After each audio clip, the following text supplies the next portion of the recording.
কই রে হজরত, এই 18 নম্বর ডালটা দে তো। কই রে, তুই ওখানে কি করতাছস? বুঝলাম না, অন্যের বাইক থেকে কেন তেল নামাইতাছে? দে, তুই এই কাজ কেন করতাছিস আর তোরে এটা করতে বলছে কে? উস্তাদ রাগ করতেছেন কে? আমি তো আপনার লাভের জন্য এই কাজটা করতেছি। তোরে বলছি আমার ভালোর জন্য এসব কাজ করতে।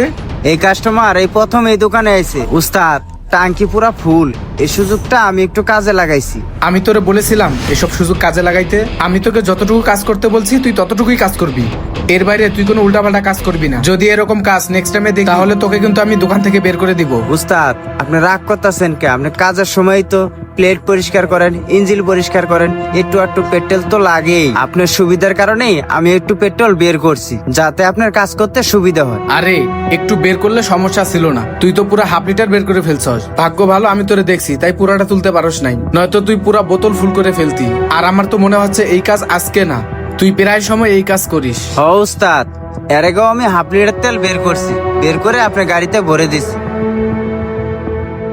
আচ্ছা, বের করে যেহেতু ফেলেছিস তাহলে এই তেলটা আমার গাড়িতে ভরে দিয়ে আয়। আর শোন, আমার এই ব্যবসায় ইমানদারের উপর চলে, ইমানদারের উপর ব্যবসা ঠিক রাখলে আল্লাহ অবশ্যই ব্যবসায় বরকত দেয়। এটাই তো শেষ চান্স, এরকম 2 নাম্বারই কাজ আর যেন আমার দোকানে না হয়। এই নে, আর গাড়ির পাইপ ফিল্টারটা ঠিক কর। ইমানদারিতা একটুখানি সবলতা পাইছে আর ইমানদারি দেখাইতেছে। কি অবস্থা?